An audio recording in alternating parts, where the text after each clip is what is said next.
menolong saya. Tidak ada yang sedih menolong. Tidak ada yang datang. Saya dilupakan. Sudah berapa lama saya di sini? Saya tidak tahu. Sudah berapa lama saya disiksa macam binatang?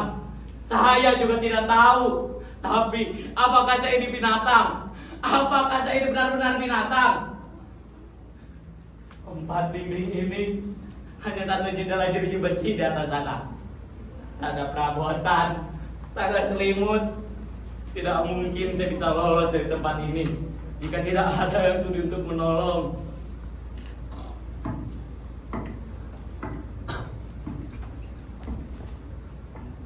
Atika?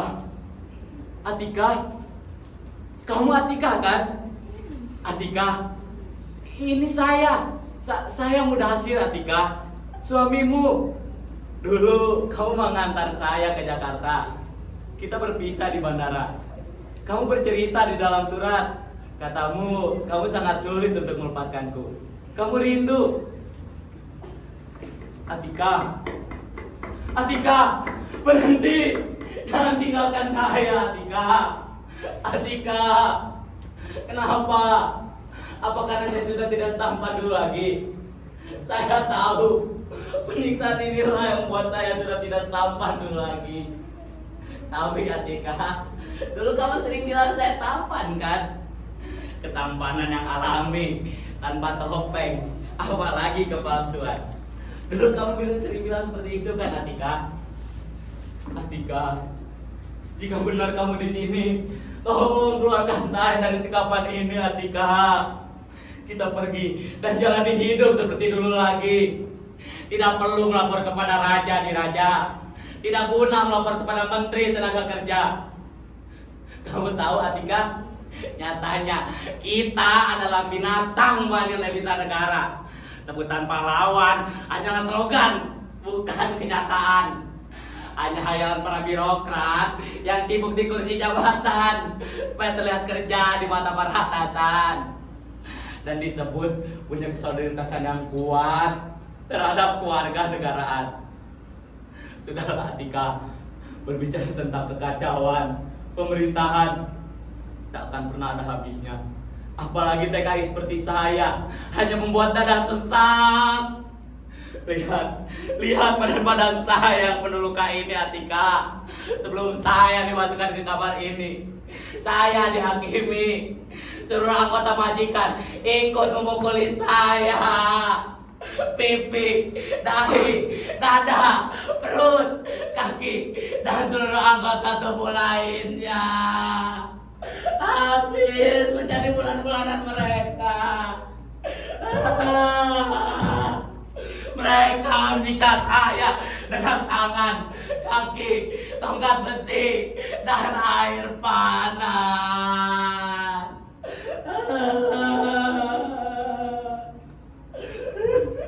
Saya mau teriak, meminta ampun, ampun. Saya menangis, bertanya, apa salah saya Tuhan?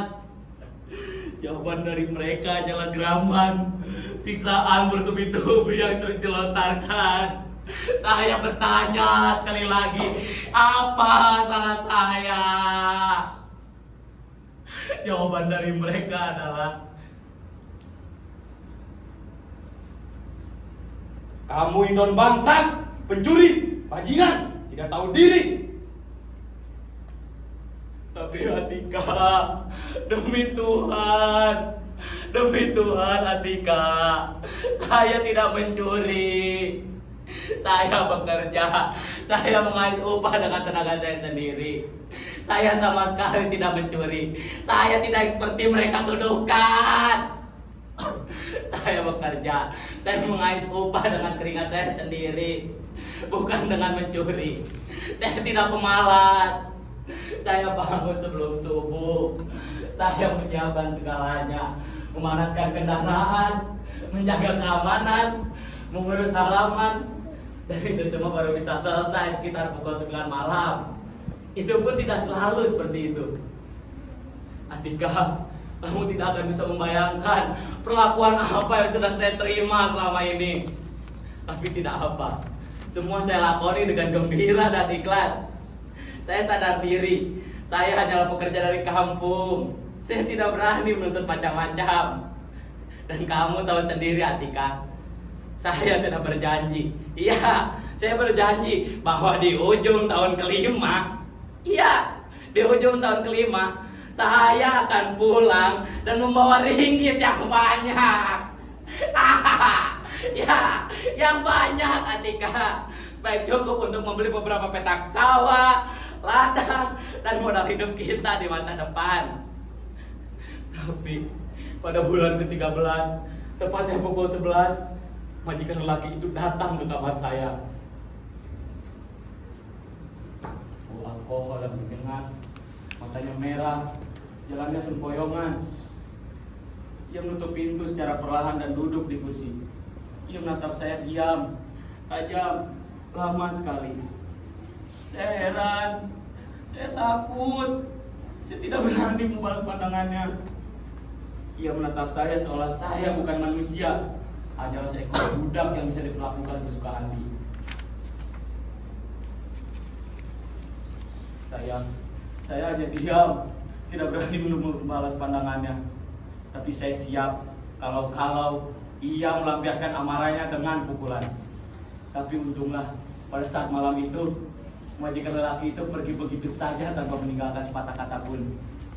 Namun pada saat malam itu, hidup saya tak pernah tenang lagi. Dan pada bulan ke-16, hidup saya benar-benar hancur. Saya bekerja dari pagi hingga malam, dituduh mencuri. Saya dihakimi, disiksa, dimaki lagi dan lagi.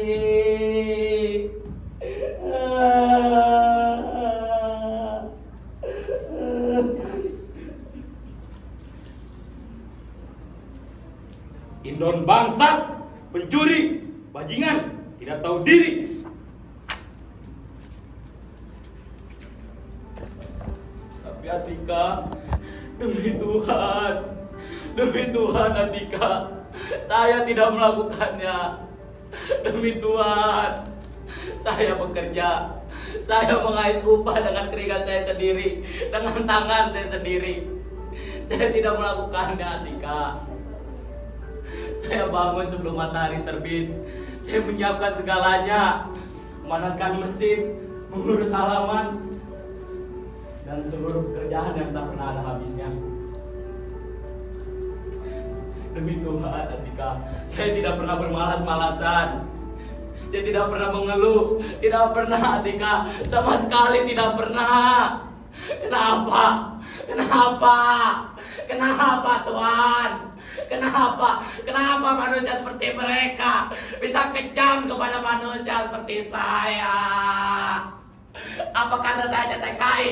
Apa karena saya hanya buruh? Hanya pekerja dari kampung?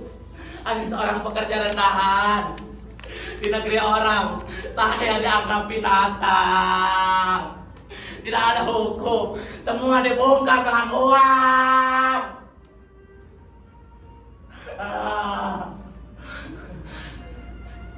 Apa katamu? Keadilan? Hah? Keadilan?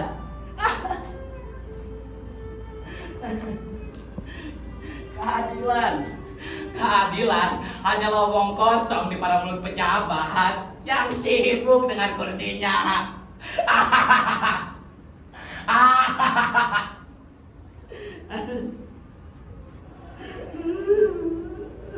Atika, istriku, kamu tahu sendiri kan Atika, saya hanya berjanji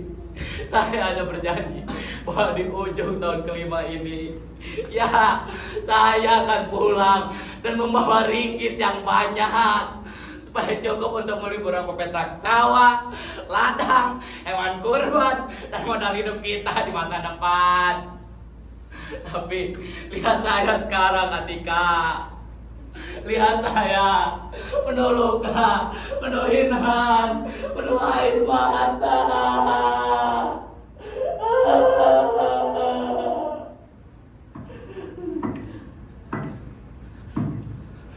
Atika, dengar. Ada selangkah orang yang datang. Tolong! Tolong! Tolong saya! Ada manusia di sini. Berhenti! Jangan pergi! Tolong! Tolong saya! Tolong!